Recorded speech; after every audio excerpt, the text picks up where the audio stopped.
आज इस वीडियो में मैं आपको बोर्ड एग्जाम 2021 से रिलेटेड कुछ इम्पोर्टेंट बातें बताने वाला हूँ। तो इस पूरा वीडियो को देखिए और समझने की कोशिश करिए कि हमने पूरे साल में क्या किया है और आगे क्या करना चाहिए। सबसे पहली बात ये है कि चलो मैं इस बात को मानता हूँ कि कोविड की वजह से बहुत सारी डिफरेंट सिचुएशन रही। कभी हमने वीडियो क्लासेस करी, कभी हमने ऑनलाइन क्लास किया, कभी हमने ऑफलाइन किया। डिफरेंट मेथड से हमने पढ़ा, डिफरेंट मेथड से हमने टेस्ट देखा। खैर जो भी है, अल्टीमेटली जो हमारा बोर्ड एग्जाम 2021 में होना है वो तो पहले की तरह ही होगा। पैटर्न क्वेश्चन पेपर का बिल्कुल अलग और बिल्कुल नया है। नए टाइप के क्वेश्चन पूछे जाएंगे। तो जब आपका रिजल्ट आएगा, so who will be responsible for the result? The first thing is this. देखो, आपका जो स्टडीज है, मैंने आपको पहले भी कहा था, आपका जो स्टडीज है इसमें 3 लोग पार्टिसिपेट करते हैं। The first is you, the second is parent and the third is teacher। इन 3 लोगों का रोल होता है, बट इसमें जो सबसे ज्यादा रेस्पॉन्सिबल पर्सन है जिसका रिजल्ट आ रहा है वो खुद। So you are responsible 90% for your result. 5% is your teacher and 5% is your parent. But यहाँ पर कई जगह पे कई केसेस में ऐसा देखता हूँ, तो मुझे ऐसा लगता है कि parent and teacher are responsible 95%, and जिसका रिजल्ट आना है, जो स्टूडेंट पढ़ रहा है, उसका रिस्पॉन्सिबल सिर्फ 5% का है। क्योंकि हम लोग बड़ा ब्लेम गेम खेलते रहते हैं। सिचुएशन ऐसा था, सिचुएशन वैसा था, ये नहीं पढ़ाया, वो नहीं पढ़ाया, ये पढ़ाई नहीं हुई, स्कूल में ऐसा था, ट्यूशन में ऐसा था, पेरेंट ने ऐसा कहा। इतनी चीज़ें, इतनी नई नई चीज़ें निकल के आती है, तो उसमें ऐसा फील होता है जिसमें लगता है कि भाई student is not responsible. Responsible is who? Teacher, parent, situation, these are responsibility. But जहाँ तक मेरा मानना है कि you are only responsible person for your board exam result. यदि आपका मार्क्स लाइक मैथ्स 100, फिजिक्स 99, ठीक है, इस तरह के बहुत सारे मार्क्स यदि आपको मिलते हैं और आपका ओवरऑल परसेंटेज 95% से ऊपर आता है, तब उस समय तो आप कहोगे कि अरे यार, ये तो मैंने बहुत मेहनत करी तो मुझे आ गया। लेकिन जब आपका रिजल्ट 60% या 55%, 46% इस तरह का आएगा, तब आप क्या कहोगे? सिचुएशन ऐसा था, टीचर ने पढ़ाया नहीं, या जो भी सिचुएशन है, मतलब अपने ऊपर से पल्ला झाड़ लेंगे। बट मुझे नहीं लगता ये सही है। तो आप पहले इस बात को समझो कि आप जो स्टडीज कर रहे हो उसमें 90% रिस्पॉन्सिबिलिटी आपकी है। यदि आपके पेरेंट को या आपको टीचर को कुछ कहना पड़ रहा है आपके बारे में, तो इसका मतलब आप गलत डायरेक्शन में जा रहे हो। हाँ, बहुत सारे डिस्टर्बेंस इस साल हुए हैं। बहुत सारे बच्चों को सोशल मीडिया की आदत लग गई है, कुछ फेसबुक में लगे रहते हैं, कुछ यूट्यूब पे वीडियोज देखते रहते हैं। फॉर्चुनेटली ऐसा सिचुएशन आया कोविड में कि मोबाइल की ज़रूरत पड़ गई, लैपटॉप की ज़रूरत पड़ गई, इंटरनेट की ज़रूरत पड़ गई, और वो ज़रूरत थोड़े दिन के लिए थी। हम ज़रूरत से बहुत ज़्यादा उसको मिसयूज़ करने लगे। हमने बहुत सारे टाइम उस पे वेस्ट किए, और बहुत सारे बच्चे इस बात को नहीं समझ पा रहे हैं कि अभी मार्च है, मार्च आधा निकल चुका है, अप्रैल बचा है और मई में हमारा एग्ज़ाम है। मई में हमारा एग्ज़ाम है, हमारे पास सिर्फ 45 डेज बचे हैं, नियरली 45 डेज। इन 45 डेज में हमें अप्रोक्सीमेटली 75 चैप्टर्स को ठीक करना है। आप 5 सब्जेक्ट में अप्रोक्सीमेटली 15 चैप्टर्स को भी लेते हो, तो कम से कम 75 चैप्टर्स आपको पढ़ना है, और आपके पास दिन, समय, टोटल 45 डेज ही बचे हैं। बट इस सिचुएशन को हम देख नहीं रहे, इसलिए क्योंकि मैंने जो पहले आपको बात बताई थी कि आप अपने जहाँ पढ़ रहे हो वहाँ पे कैलेंडर लगाओ, जो भी डेट पार होता जा रहा है उसको क्रॉस करते रहो। यदि हम उस एक्टिविटी को अभी कर रहे होते, तो शायद हम सोशल मीडिया पे या अदर एक्टिविटी में अपना टाइम वेस्ट नहीं कर रहे होते। बट ऐसा हमने किया नहीं। और अभी भी मैं आप जो बच्चे सो रहे हैं, मैं उनको जगाना चाह रहा हूँ कि आप जाग जाओ और ये समझने की कोशिश करो कि 2021 में ही हमें बोर्ड एग्जाम लिखना है। बहुत सारे तो ये सोच के बैठे हैं कोई बात नहीं, इस साल फेल हो गए तो क्या होगा, बोल देंगे कोविड था, चलो नंबर अच्छे नहीं, अगले साल फिर से लिखेंगे। जब अगले साल आप फिर से लिखोगे तो जो इस साल 11th क्लास में पढ़ रहे हैं अभी 12th में आ जाएंगे, जो 9th में पढ़ रहे हैं 10th में आ जाएंगे, आप अपने जूनियर के साथ फिर से पढ़ोगे क्या? कितने शर्म की बात होगी। तो ये बात तो पक्की है कि हमें 2021 में ही बोर्ड एग्जाम क्लियर करना है और मार्क्स 95% से ऊपर लाना है। अभी तक आप सो रहे थे तो अब जागिए। अब आपको क्या करना है, मैं आपको one by one step by step बताता हूँ कि यदि अभी तक भी आप सो रहे हो और अब आपको जागना चाहते हो तो अब आपको क्या करना चाहिए। मैं आपको स्टेप बाय स्टेप बताता हूँ, बड़े ध्यान से सुनो मैं आपको क्या कह रहा हूँ। सबसे पहली बात, सबसे पहली बात, आपको ये बात पता होनी चाहिए कि आपका कौन सा सब्जेक्ट, कौन सा चैप्टर, कौन सा टॉपिक वीक है और कौन सा स्ट्रांग है। पहले तो ये लिस्ट आपके पास होनी चाहिए। और यदि आपको ये बात पता चल गया कि कौन सा वीक कौन सा स्ट्रांग है, तो जो वीक पार्ट है उस पर ज़्यादा वर्कआउट करो। वीक पार्ट पे वर्कआउट करना है आपको। ज़्यादातर बच्चे यहाँ पे गलती क्या करते हैं कि जो सब्जेक्ट इंटरेस्टिंग लगता है उसके ऊपर ही वर्कआउट करते रहते हैं।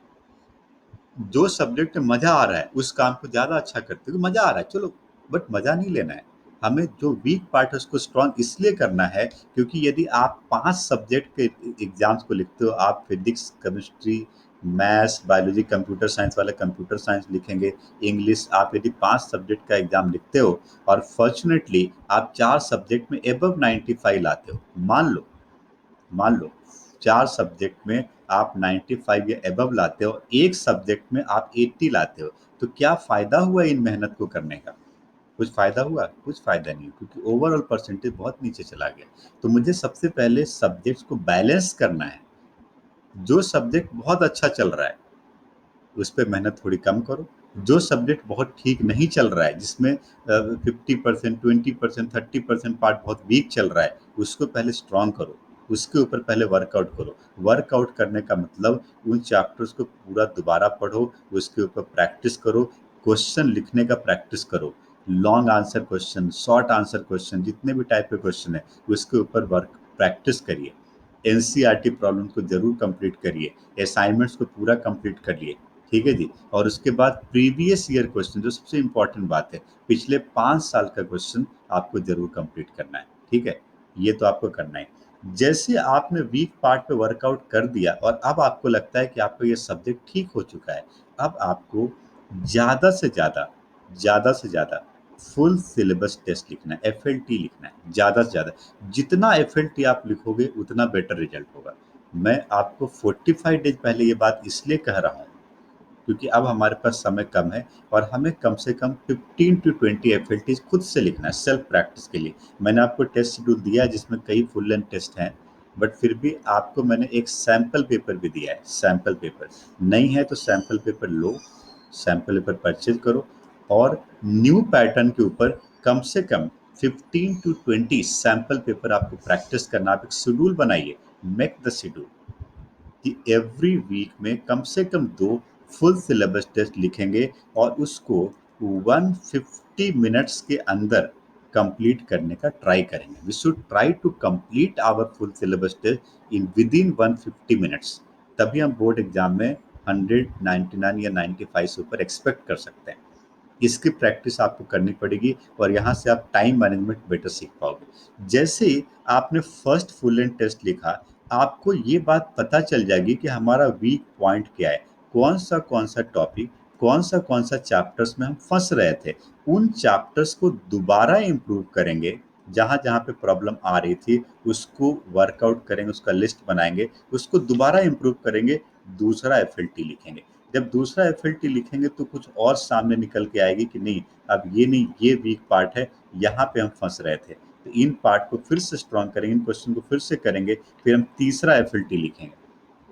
तीसरा एफएलटी में और कम हो जाएगा ये करेक्शन, फोर्थ एफएलटी लिखेंगे, फिफ्थ एफएलटी लिखेंगे। जब आप 10 से 15 फुल सिलेबस टेस्ट खुद से सेल्फ प्रैक्टिस में अपने आप से लिखोगे, उसका आंसर मैच करके देखोगे, तो आपको जितनी भी आपकी कमियां थी, जितनी भी प्रॉब्लम उन सब्जेक्ट में था, वो पूरा वर्कआउट हो जाएगा। और जब आप 10th या उससे ऊपर एफएलटी लिखने जा रहे होगे, तब आप देखोगे कि आपका परफेक्शन कितना हो गया। अब आप 95%, 99%, 100% करेक्ट कर रहे हो, क्योंकि जितनी भी प्रॉब्लम थी, जितने भी मिस्टेक्स हम कर रहे थे, उन सब पे हमने वर्कआउट कर लिया। ये लास्ट में आपको ये एक्टिविटी जरूर करनी है। फुल सिलेबस टेस्ट जितना लिखोगे उतना बेटर मार्क्स आएगा। मैं बार बार कहता हूँ, मैं ये बात इसलिए कर रहा हूँ कि मेरे जितने भी स्टूडेंट पिछले 10-12 साल में रहे हैं, उन सभी बच्चों में जिनके मार्क्स अच्छे आए हैं, मैंने एक कॉमन चीज देखी है, उन लोगों ने टेस्ट बहुत लिखा था। जिनके भी मार्क्स 95 या उससे ऊपर आए, मैंने देखा उनमें से ज़्यादातर बच्चे ज़्यादा से ज़्यादा टेस्ट लिखे थे। जिन बच्चों के 100 आए, 99 आए, उनके अंदर एक कॉम्पिटिटिव इन्वायरमेंट हुआ करता था कि मुझे ये करना है, मुझे मेरा 1 मार्क्स भी कटा तो क्यों कटा? उसके ऊपर वर्कआउट कर रहे थे। आप जितना वर्कआउट करोगे उतना बेटर रिजल्ट आएगा। तो ये फुल सिलेबस टेस्ट की प्रैक्टिस अब आपको शुरू कर देनी चाहिए। अब हो सकता है कि कुछ चैप्टर्स आपने ठीक नहीं किया, आपको कॉन्फिडेंस नहीं आ रहा होगा कि अरे मैंने तो सिलेबस किया नहीं, मैं फुल सिलेबस टेस्ट कैसे लिखूं। लिखो पहले। आपके पास 21 सैंपल पेपर्स है बुक में। लिखो पहले फर्स्ट टेस्ट। पता तो चलेगा कि कहाँ कहाँ पे प्रॉब्लम है, फिर वर्कआउट करेंगे, फिर दूसरा लिखो। वीक में कम से कम 2 फुल सिलेबस टेस्ट लिखो, और यही सबसे इंपॉर्टेंट पॉइंट है जिससे कि आपके मार्क्स बढ़ेंगे, जिससे आपका नंबर आएगा। और नंबर से ज़्यादा इंपॉर्टेंट है नॉलेज। ठीक है।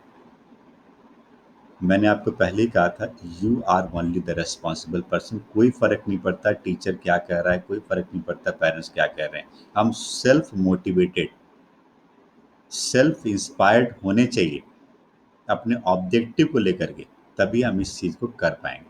ठीक है। तो अपना पूरा जी जान लगा दो, क्योंकि समय हमारे पास है, पूरी जान लगा दो, क्योंकि हमारा ये जो मार्कशीट है, ये हमारी लाइफ का सबसे इम्पोर्टेंट मार्कशीट होने वाला है।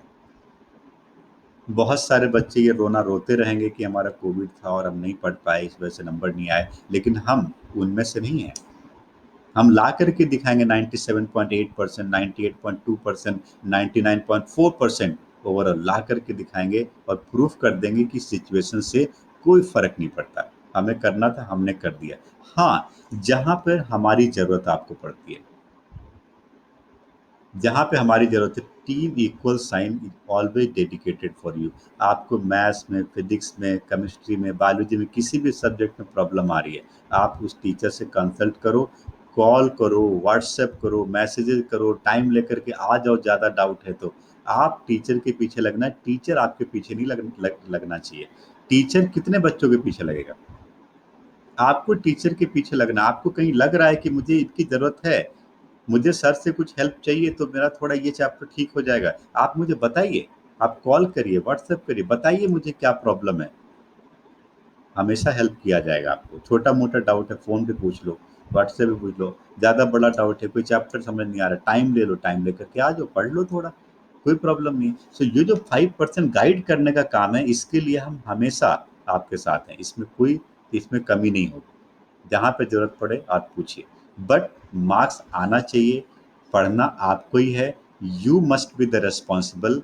हम रिस्पॉन्सिबल नहीं है, आप ये बात समझो। आप ये ब्लेम नहीं कर सकते कि अरे टीचर ने पढ़ाया नहीं, टीचर हमेशा आपके साथ है। ठीक है जी। तो जहाँ पे हमारी ज़रूरत पड़ी आप मुझे बताइए, बट ये बात इंश्योर करिए कि हम किसी भी कॉस्ट पे जो भी सिलेबस था, उस सिलेबस में एक-एक चीज़ को माइन्यूटली निकालेंगे, हर एक क्वेश्चन को करेंगे, और एक भी क्वेश्चन को कहीं से स्किप नहीं करेंगे। ठीक है? तो मुझे पूरी उम्मीद है कि इस वीडियो को देखने के बाद आप पूरा अपना डेडिकेशन लगाओगे, हमारे साथ कोऑर्डिनेशन में रहोगे, और फिर अपना फुल एफर्ट लगा करके अपनी तरफ से 100% बोर्ड एग्जाम में करके आओगे। 100%। ठीक है। ओके। Thank you.